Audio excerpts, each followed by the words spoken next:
All right, good afternoon, everyone. Thank you so much for joining us today. It's beautiful in St. Louis. If you are able to get outside, I highly recommend it. I wanted to take an opportunity to let you know that this recording, that this training will be recorded, and we will make it available after the training if you'd like to go back and review any of the information, or if there's anything that you have questions about that you want to reach out to anyone at the St. Louis Community Foundation team, or if you have specific questions for Adora, we will address those at the end of the training. Also, we do have Emily Bauman, who is on the St. Louis Community Foundation team, who will also be monitoring the chat. So we will take questions at the very end. So if you have questions that come up, you can feel free to pop those into the chat, and we'll make sure that we allow enough time to have that at the end of the presentation. And right now, I'm going to get started, and I'm really excited to have Adora Drake join us today. This is the first time she's presented with us at the St. Louis Community Foundation. We made some connections on LinkedIn. I was really excited to find her. And so I'm going to talk a little bit about her, and then I'll let her take it over and get her presentation started. So Adora Drake is an expert digital marketing strategist, coach, and consultant. She helps nonprofits, organizations feel inspired to take action, gain clarity in their marketing strategy, and learn how to convert their followers into raving fans who want to be a part of their mission with her unique digital marketing consulting strategies. So with further ado, I would like to introduce Adora. Adora, take it away. Awesome. Hi, guys. I'm really excited to be here. Let me get this presentation up. Okay.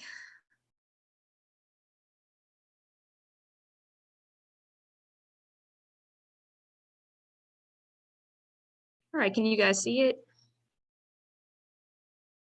Okay, awesome. All right, so we are going to be talking about how to convert followers into donors. I know you guys are excited about that, just as I am. And I know this is a really pivotal time, especially as you guys are trying to prepare for the rest of the year on how to build on social media and how do you convert those people and how do you get them into your pipeline. So that is exactly what we're going to be talking about today. So here's a few things that we are for sure going to cover. For one, we're going to talk about finding your target audience. So who are those key people that you want to make for sure that you're always speaking to when you're on these social media platforms. We'll talk a little bit about some of the top social media platforms and which social media platforms may fit you best. We're talking about how to build a list of raving fans, i.e. how do you build an email list that you can speak to your fans all the time on. And then we'll talk about the content that you need to be making in order to convert those followers into donors. So this is a little bit about me. Again, Neosha gave me a really great beginning, but I'll just elaborate on that. My background is marketing.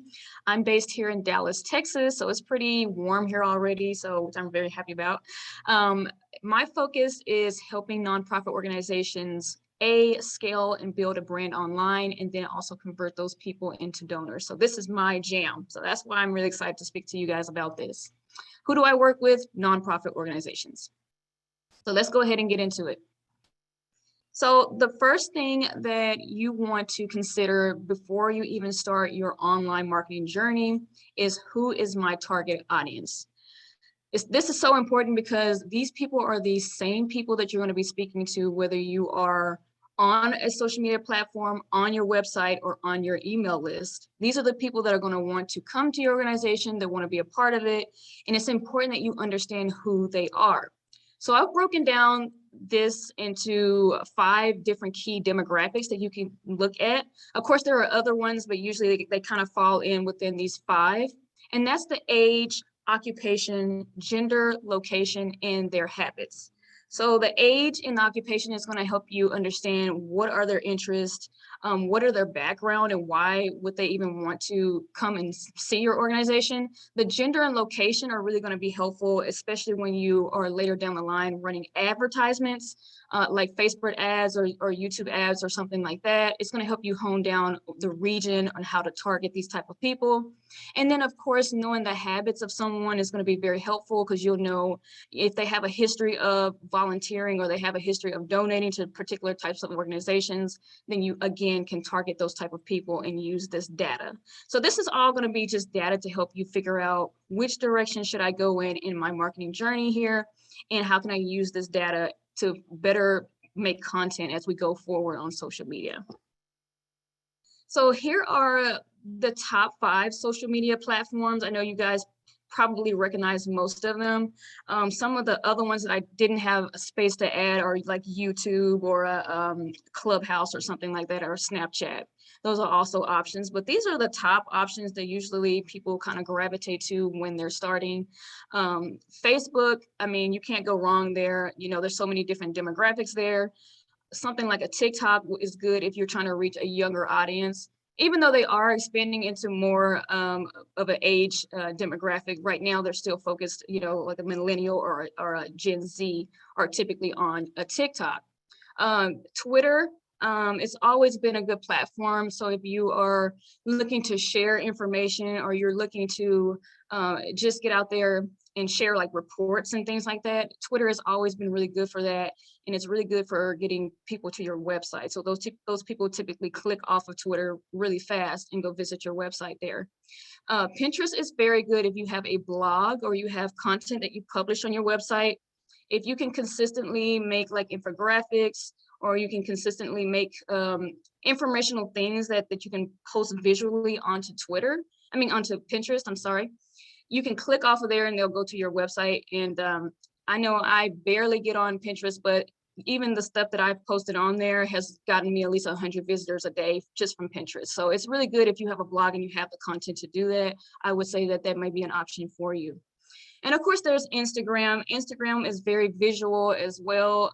They've started to expand into more video type content. So they're really encouraging you to do reels. They're encouraging you to do more stories. And so they really want to make the experience a little bit more personal as well as visual. So that may be a really good option for you, especially to get in front of several types of audiences. Some may like the more visual type content, and then some may like the informational type content, and Instagram offers both of those. So those are the top 5 options. And then of course, I would always recommend, if you guys do have the capabilities to do video content, I would also recommend YouTube as well. Okay, so I want to talk about my top 5 keys to really building this out. And I call it the scale method. So I start with social media, and that is what we just went over. We just kind of decide which social media platform fits your audience and why you should go there. The C stands for the content. So that is, what am I going to be putting out to my target audience consistently? And what is it that they're going to want to look for and engage with? The audience is those people who not only follow you, but they come back over and over and over again to get your content, to read your content, and to download and share your content. So those are your fans.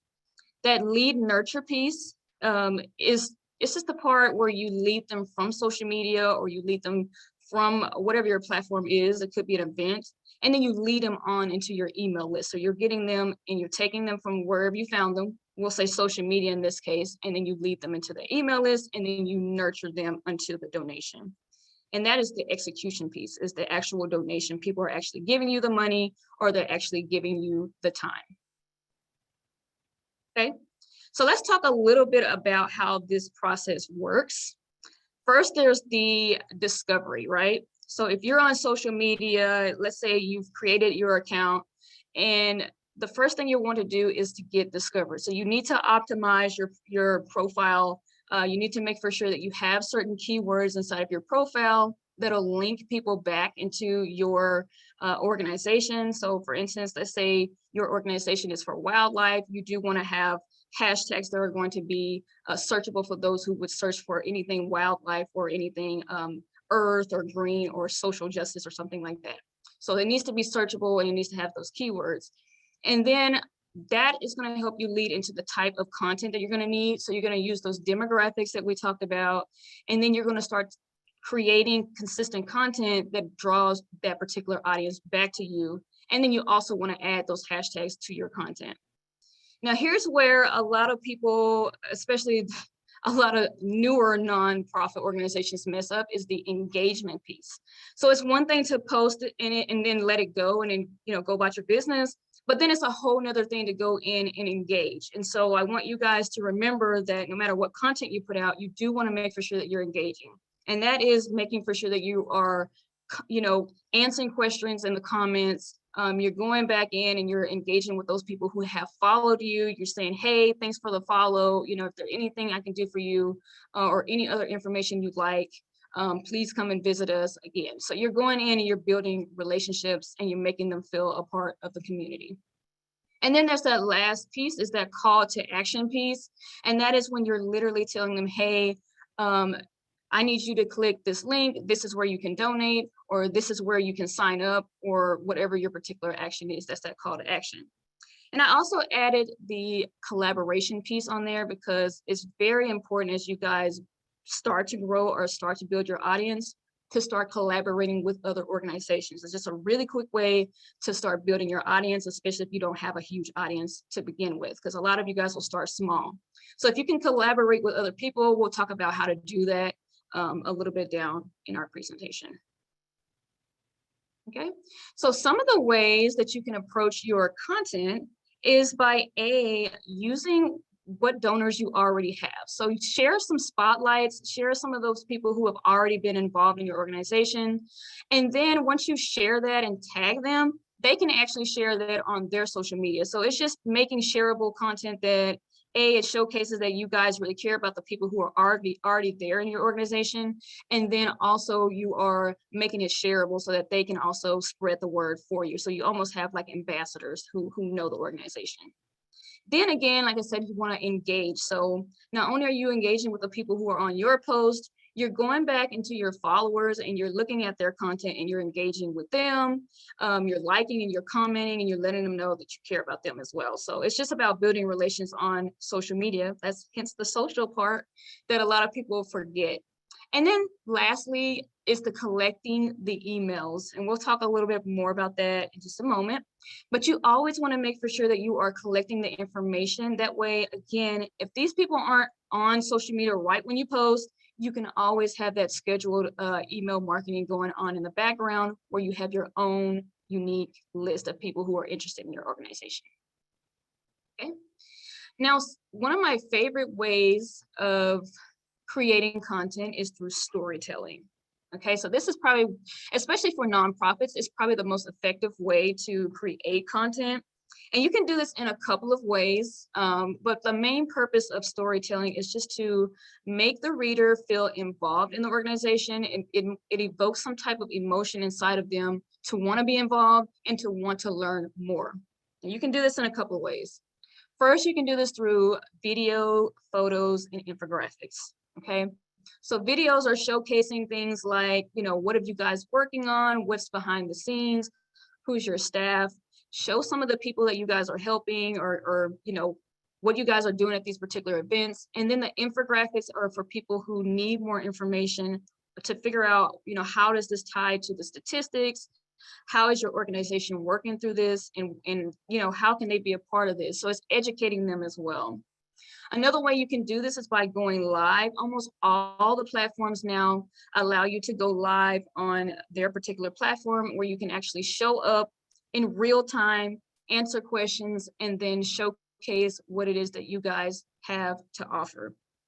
And I really like this because, like I said, people can get on kind of like we are now, and then they can ask questions like right on the spot about where to go or like, what are you guys working on and what's coming up next, and you guys can answer right on the spot. So it's like building a community right there.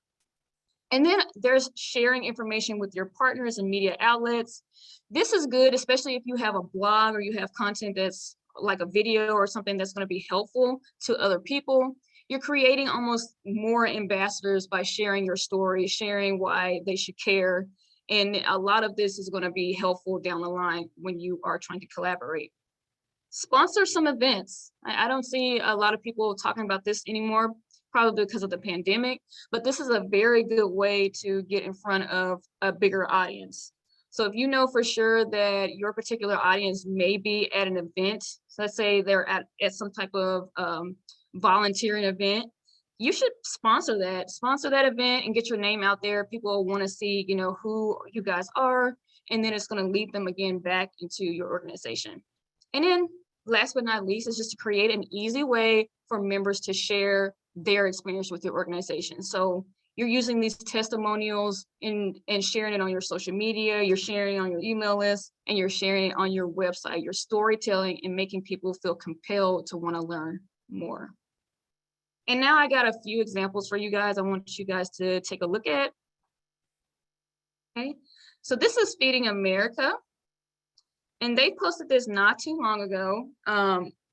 So this is Rose, and I'm going to read the caption for you. I won't read all of them, but this one I'll read for you so you guys can get an idea. When the children come through the pantry and really get excited about basic food, it makes you realize that you don't have a lot. And it's really touching to see how much of a difference you're making in their lives. And this is Rose saying this, a hardworking woman who works a regular job and volunteers and runs her church food pantry.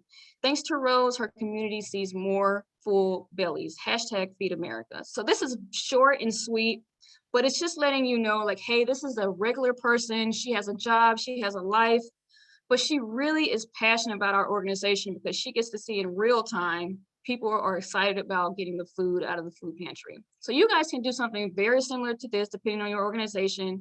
You just want to showcase the people who are already involved in your organization and let them know that these are real stories. These are real people that you're helping. It's just basic storytelling and it is very effective.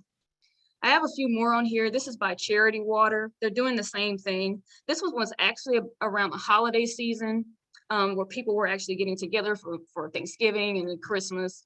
And what they're saying here basically is like, hey, I know you guys are getting ready for the holiday season to spend time with family, but also think about other families and thinking about giving back and what it means for other people. So they want you guys to donate here. They have a clear call to action. They would go to their landing page and you can learn more about how you can give and help these people get cleaner water. Again, short and sweet. And as you can see in the comments, people love these type of posts. People love seeing people helping others and actually doing what they're saying they're doing. And this is a more recent one. This one was actually from last week. Yeah, last week. So this one is just talking about the situation in Ukraine. This is actually a video that he's actually speaking on right now. And if you go to their Instagram, you'll see him actually explain, what's going on there. But they're talking about the situation there, and then they give you a clear, concise place to go on how to help and how to get involved. So again, it's the basic storytelling, but it's very effective on when it comes to building an audience and building that trust and getting people emotionally wanting to be involved in your organization, because that's going to be the key to getting those donations. And again, you can see the engagement here. Okay. So here's the big question. How do you ask for the funds? Okay. This is my number one. You want to use the 80-20 rule. So that means that you are giving 80% of the time you're giving information, you're sharing valuable content, and you're engaging. And the other 20% of the time, you are actually just going back and you're asking for the money. You're asking and telling them, hey, we need you to donate and we need you to go here. Okay. Secondly, is you want to be very specific. If you guys are trying to raise a specific amount, or you guys are trying to have specific items donated, a certain number of items, you have to be very specific. People like to hear what the goal is and how can they help you get to your goal. So I want you guys to be clear on what it is that they need to do and where they need to go. And then lastly, again, give clear, detailed instructions on where to go. So not that don't just put, hey, donate here or please donate. You want to tell them where to go, lead them to the landing page and tell them how they can help you. So very clear, concise, And again, you want to use that 80-20 rule. So 80% of content that helps, educates, and is valuable, and just 20% of asking for the donation. And that also goes for your email marketing as well. Okay, so where do you send these people? So there's a couple of places, a couple of ways you can do this. The most popular is the donation page. So once you ask from the post, you'll go and they'll click on your link, and then it'll go to your landing page, or it'll go to your event page. So that's usually the case. But you can also have them go to your wish list, which I'll give you guys an example of that coming up, where you have certain items that you guys are trying to raise, and all they have to do is purchase the items and the funds will go towards you guys, or you can send them towards the email capture page.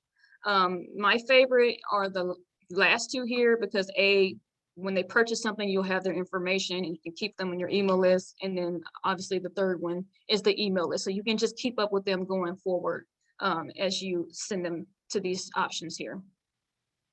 Okay, so this is an example of an organization who does this very well. They're sponsoring the Mardi Gras. So let me play this for you guys.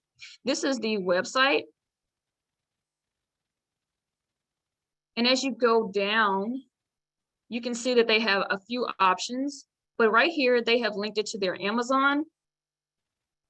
And then as you scroll down, these are all of the items that they're asking for their donors to purchase. So it'll go towards the organization and they can donate these to the women inside of the organization. So again, it makes it pretty clear, easy to do. A lot of people shop on Amazon, so that's perfect. Okay, so why is it so important to have an email list? Well, these are the two main reasons why. A is to share more content, valuable content, right? So again, people may not be on social media right when you post, or they may not even get on there every day. So having an email list is a good, consistent way to get in front of your ideal audience, because you've built the trust with them enough to get them on your list. And then, of course, more importantly, you can ask them for the donation because you built that know, like, trust factor. So how do you build an email list fast? These are my favorite 3 ways. Groups. This is more popular for something like Facebook and LinkedIn. They have a lot of different groups, but you want to get into a group that has a similar interest in the topics that you guys cover inside of your organization. And then you want to get in there and share content in there. And then also you want to share the opportunity for them to get on your email list. So if you are, for instance, an organization that plants trees, you'll get into a group that talks about maybe trees, or they talk about wildlife. And then you'll share content. So you won't just throw your link out there, but you'll share content and answer some questions inside of the group. And then you'll share your link to your lead magnet, which we'll talk about in a couple of minutes. And then next is probably the most popular is ads. So what you want to do there is, again, you want to create a nice ad, nice and clean. And then once they click it, it goes into, leads into your landing page where they can download whatever your lead magnet is. And now you've got their email address and information. So I want you guys to think of it this way, like you won't always get the donation right off the bat. The most important thing to do right now is to build that know, like, and trust factor. And that's why it's so important to have the email list. And then my most favorite way to do it is the collaboration pieces, especially when you are small and you don't have the audience. So collaborating with other organizations who have similar audiences as you will help you grow your audience a lot faster. So how do you do this? How do you collaborate? So again, you want to work with an organization who has an audience already, and it has an audience that's similar to yours. So that way, if you do share content with their audience, it's valuable to them, and you have a higher chance of them coming back and wanting to be a part of your organization. So I'll use my same example. If I'm a tree planting organization and there's another organization that talks about birds and wildlife, their audience might be interested in tree planting. So we would partner up and do some things. So I can share information in front of their audience, they can share in front of mine, and now you've quickly grown an audience. And then you also want to provide an easy way for their audience to just learn more about your organization. So be very clear about, hey, this is where to find us. If you want to learn more about what we do, be sure to download our lead magnet here or watch our video here, and we can explain how you guys can get involved with our organization. So that partnership is going to be very important to help you as you build your audience. Okay. So here we're going to talk about what a lead magnet is. So lead magnets can be in several different forms, but usually it's a PDF. What it does is it allows you to give away valuable information that your reader can easily consume and learn about your organization. And then they'll do that in exchange for the email address. So they give you their contact information essentially. It should be clear and concise. It should be action driven. So you should be able to just tell them, hey, grab this, download this, or share this.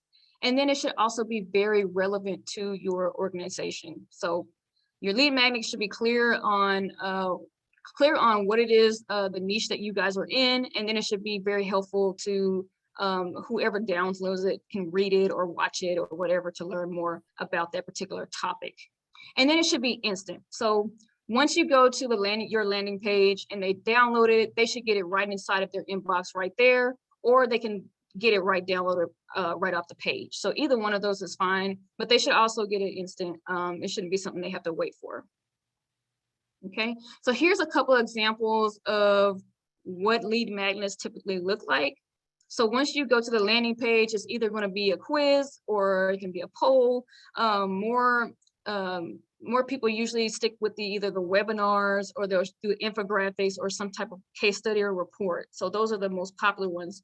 But if you guys have podcast episodes or you guys have like special testimonials that you think would help your audience learn more about the topic, then feel free to use those because it's all about the value and what can you bring to this particular reader. And that's what's going to help them stay inside of your pipeline is by having these options. So all of these are good. My favorite is usually the webinars or the video. But if you have podcasts or you have those other ones like infographics and things, those are also really helpful. Okay, so now that you have an email list, now what are you supposed to do? Good question. So let's go to it. Okay. You want to nurture your audience once you get them on your email list, okay? So the first thing you want to do is create what we call a welcome series. So the welcome series is when they get right on your list, the first thing they're going to get is an introduction or a series of emails that are introducing your organization, explaining why they should care about your organization, and then describing what can they learn from your organization. So this can be done in a few different ways. You want to use that lead magnet that they already downloaded or they've been looking for, or you can use a video training, a few different educational pieces. But the whole point is just to walk them through like, hey, this is who we are, this is what we do, check this out, check out this video, learn more here, and you can find out and learn more about our organization at XYZ. So it's just going to walk them through the process. Once they pass the welcome series, they're actually just a regular subscriber at this point. So you want to make for sure that you keep them informed. You let them know about your events.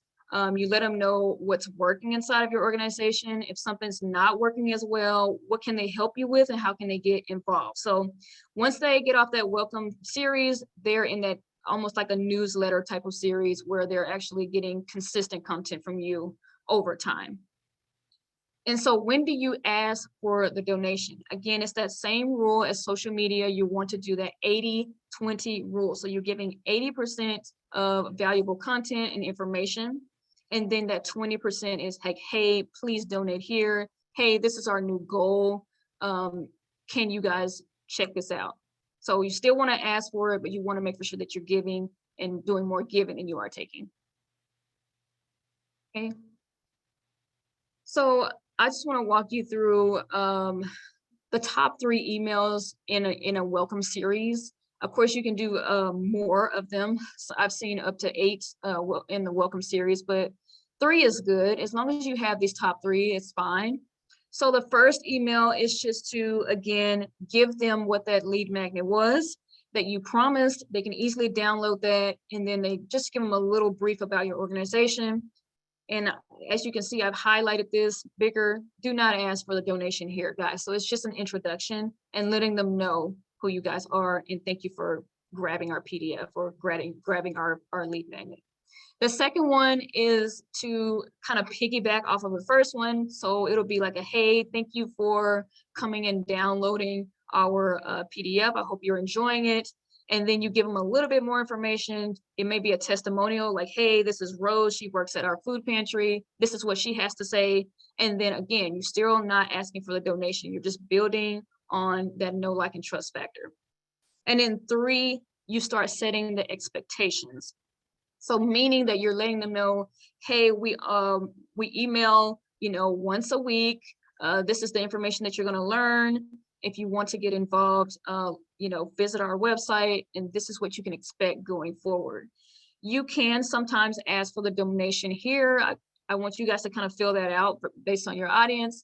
But if you do ask for a donation, make sure it's like a small donation. So something small like, hey, if you want to, pitch in for a $25 donation here, then please click the link. But again, make for sure on those first 2 that you don't. You just want to make for sure that you're giving the value. Okay. Does anybody have any questions?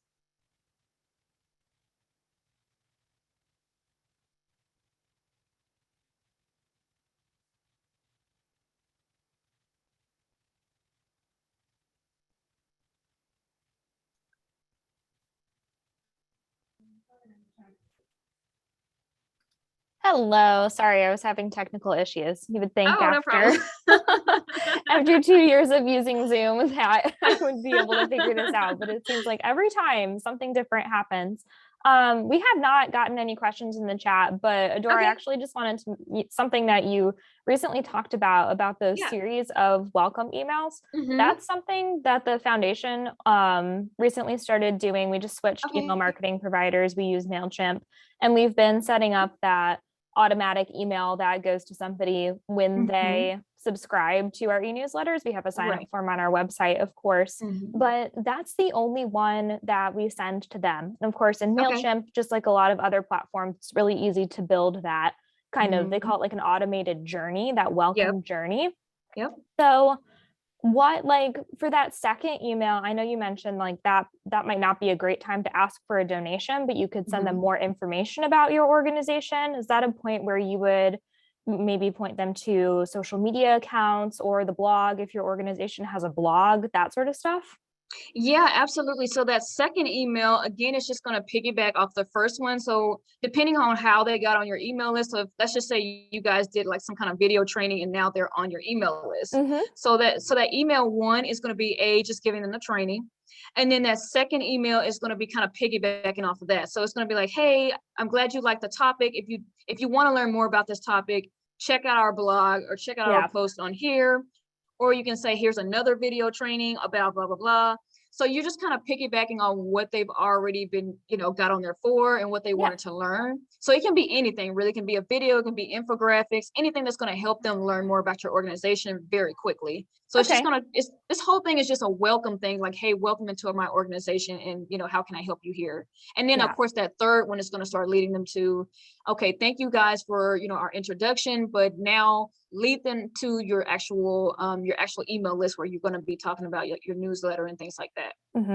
Just try to kind of get in front of them in as many ways as possible. Yeah. So you can look at it as like an intro, basically. It's an intro series. That makes sense. And I know that at least in MailChimp, there are options to where you can set it to be, oh, if this person opens this email, send them this one. Or if they click on this link in this email, send them this. So it really is a very powerful tool to be able to utilize that automation. But speaking personally, sometimes it feels a little bit overwhelming. And almost all of them, guys. So if you guys don't have MailChimp, that's probably the most popular. But if you have something like a Constant Contact or the Active Campaign, they all have that particular feature where you can set that automation up. So as long as you set it up and have the series going, it'll go every time someone comes on the list. So you guys don't have to actually get on there and type up emails every time. So she's right. Yeah, awesome. Thank you for that. We did have a couple questions come in. Our first one Okay. is from Mary, and they ask, you spoke about featuring donors, tagging them, etc. Is there a Mhm. creative way of doing so with a donor base that largely prefers anonymity? Sure. So if they don't necessarily want like their pictures and stuff shown, you can always, put their quotes or show an event that they were, so you don't actually have to show their face, but you can still tag them like in the bottom of the caption. So if someone wants some privacy, they don't necessarily want to be shown on social media, you can always do that. You can always use their words or use a quote or something like that to still show like, hey, these are the people that are in my organization and what they've done. So yeah, you can absolutely do that.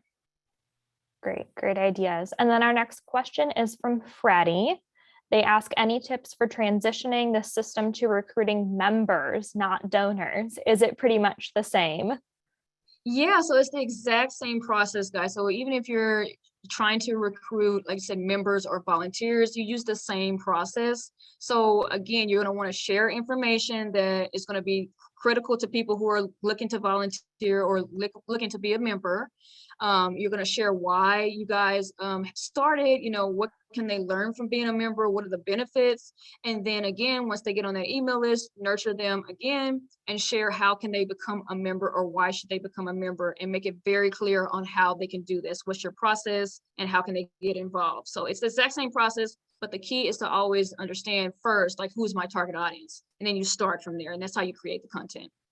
It sounds like it's who's the target audience and how can I make this as simple as possible for them to do the thing I'm asking them to do. Basically. It's understanding what they want. Exactly. All right, next question is from Joe. This is regarding individual social media platforms. Do you have data or recommendations for what kind of content works best for each social media platform? Yeah, so if you looked at I think it was the third slide, I kind of talked a little bit about the different social media platforms. So you might want to go back and kind of watch that. But what I can say is some platforms are a lot more visual and some are a lot more information based. I would say that something like an Instagram or YouTube would be more of a visual type platform, as well as Pinterest. And then like for information, like sharing reports and things like that, you want to go to a Facebook or a Twitter. So you just have to kind of understand who your audience is. And then you need to understand the platform. And then kind of it says, who's my audience and where would they be? And Adora, do you suggest, like, let's say you have a message about an event that your organization is going to have. Do you suggest kind of tailoring that message per social media platform? Like, obviously, we have to work within the character count limits for Twitter. Yeah. But Yeah. even just the difference between kind of the vibe on Facebook versus the vibe on LinkedIn. Do you change your message depending on where you're posting it? I absolutely do. So I'm a big fan of repurposing content. So I will repurpose it, but I will change, even if it's not necessarily the message, I will change the visual because those platforms are so different. And so you want to make for sure that you do blend in with what's going on in that particular platform. So even if it's not necessarily the wording, because my audience is the same no matter where, but I will change the visual to make for sure that it aligns with the mission. So if I get on LinkedIn, you probably won't see the exact same post as you would see on an Instagram because there's totally different people, different vibes. So you just want to make for sure that you understand what the platform is, what is it like on those platforms. And that's why one of the main reasons why I always tell my clients to start with one and then kind of work their way from there so they can understand that particular one platform. Great, thank you for that. I am going to skip one question, but come back to it just while we're talking about social media platforms. Dave asks, do you recommend using Facebook donate/payment or directing followers from social media to your website to make a donation? I always like the having your own website, and that's because I want my clients to have that data and their information for themselves versus on Facebook, they kind of keep that information. So if you can get them to come on your platform, it's always better because you'll want to have that contact information going forward. Yeah. Also, this is Neosha. I'll add in too. We don't really know how quickly Facebook will send the information to you. I know as a donor, when I've given to campaigns, I get the confirmation immediately, but I really don't know how quickly nonprofits get their donations from Facebook. So that might be something to consider too. Yeah. That's why I would always say have it on your own if you can. You just kind of have better control over the information. Mhm. All right. Next question is also from Dave. Do you have any recommendations for ensuring you're following the law when collecting email addresses? Any disclaimers you need to include when they provide their information to you? This is a loaded question. Neosha and I have just been going through a lot of this. Yeah, so it's a lot that you guys have to kind of remember. You always want to definitely have the unsubscribe. So if they need to unsubscribe, that's always needs to be there. There are certain things the MailChimp and the other ones will help you with, like having your address information. So there are some legalities there. But what I can say is most of the platforms kind of help walk you through those things. Like I know for sure MailChimp or remind you, did this person actually subscribe, or do you want to add a double subscribe type of thing. So they'll help you kind of walk through that process. But as long as you give them the option to opt out of the emails, and then also let them know like, hey, we won't be spamming, we're only going to be emailing for this particular purpose. Yeah, I just went through the process with MailChimp to get that stuff set up, and they definitely made it very easy. Yeah, they help you out. It's always good to be cognizant of that. You wouldn't want anybody to feel like they were being spammed. And then Amanda also has a question related to email lists. Amanda is wondering if you feel an email list is more beneficial compared to social media platforms, social media campaigns. I think that they both work really well. I remember last year, Facebook was completely down. So, a lot of people couldn't get things done on Facebook or Instagram. And so those with email lists still have the opportunity to talk to their audience. So even though it's a rare occasion that the social media would ever be down, there's still a possibility, right? So if you can use both of them to reach your audience, I would say do that. Always, if I had to choose, I would definitely want to have an email list because it's your own unique audience, your own raving fans right there. Yeah, those people are already really bought into your organization. They love you. They know you. They want to get your information in their inbox. Exactly. And then Facebook, social media in general is kind of just like a barrage of information, organizations, and pictures and content. But usually you're only looking at one email at a time. Right, exactly. It's less distractions, and people they start to expect things from you too, especially when you have that consistent schedule. If you can let them know like, hey, I email you guys once a week or bi-weekly or something like that. Mm-hmm. They know to expect that. Yeah, they'll start to recognize your organization in their inbox. Yeah. I don't see any other questions in the chat. Does anybody have anything else they would like to ask Adora? Yep, I have a question. So I have started to see a lot of videos and on like Instagram, TikTok, and everything can feed to each other right now, right? Like, so one, I don't do TikTok videos. I'm not that tech savvy. But I have seen people who post on TikTok and then it feeds to Instagram, and then Instagram may feed to Facebook, right? On like a story or a post. Do you recommend those types of things to consolidate, timing, content, and do you think it's effective? Yeah, so that goes kind of back to what we were talking about with the repurposing content. So you may not always have to create brand new content every time. You can just repurpose what you have. So like you said, if you saw something on TikTok and then you turn around, you're on YouTube and you saw the same video, that's just them repurposing it. So they're using it on two different platforms. So if you know for sure that your audience is going to be the exact same on a different platform, again, you may not even have to change the wording, or you may not have to change much. You just want to repurpose that. So it's very effective, especially for time saving purposes. You don't always need to create brand new things.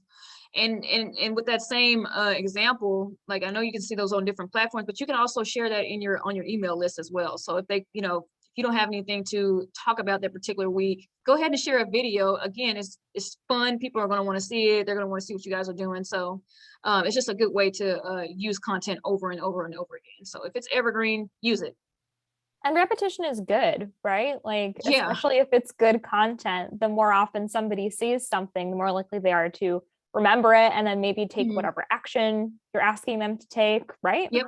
Yeah, you get familiar with it and you'll be more comfortable donating, right? Because that's the whole point, right? We want people to come in the organization, give their money or give their time. And so in order to get those two, people want to trust you. They want to know that they know you. You're not a stranger. Yes, trust is definitely key. All right, well, I don't see any more questions in the chat. So I think we might be able to wrap up a little bit early today. Neosha, is there anything else you'd like to add? Adora, anything you'd like to add? Neosha, you want to add anything? No, I don't have anything specific. I do Okay. want to know before everyone leaves, if there is anything else with digital marketing or anything that you think would be helpful. We do have an opportunity, to try to get more training opportunities before the giving day and then try to do things later. So if you have ideas or suggestions, feel free to email us at any time, or if there's something that you need help with, or join us during our virtual office hours in a couple of weeks to kind of help walk through different things. But definitely want to be as much as a resource as possible. And we will send the recording and the slides out to you all, so you have them. And then also we will continue to send updates regarding Give STL Day in general, in terms of the next when early giving starts, important key dates, and then all of just a lot of the key details before the actual giving day starts. So hopefully this has been helpful, and thank you, Adora, for taking time out of your day. Of course. To support and to give us some training information. We did have one last question sneak in, if you have the time. Sure. Allison is wondering, how long should an email be? That depends. I've seen some emails really long and then really short. So I would say, Allison, test it out. Test it out and see how a short one does versus a long one. Typically, a short one is obviously going to be better if you guys are doing a video anyway, because they're just going to read a little bit and then they're going to click the video or something else. But if you are actually trying to explain something or why they should care, and you actually have to write that out, you may need a longer one. So I would say test it out, and also test out your subject lines. I know that is a huge factor too, as far as getting open rates. Different subject lines is going to help you get a better response. We do a lot of testing again in MailChimp. There's an option to A/B test not only the subject lines, but also the body of the email, the content. And at least I know in MailChimp, not to tote the values of MailChimp, although I do definitely like using it a lot, they'll actually let you set send the winner to everybody else after a certain amount of time. And I'm always like, ooh, what's gonna win? I'm a MailChip fan too, so yeah. They really I've used a lot of email marketing clients. Yeah. I like especially if you're a beginner, I would say start with MailChimp like that, because they really do walk you through the process and kind of teach you. And then as you advance, you can go to the other ones, but at least you understand the basics. Any other questions? Anybody else? All right, I don't see anything else coming in. I just see some thank yous, and I have to echo that. Thank you so much for this wonderful presentation. Thank you. You guys have a great day. Bye, guys. Bye-bye.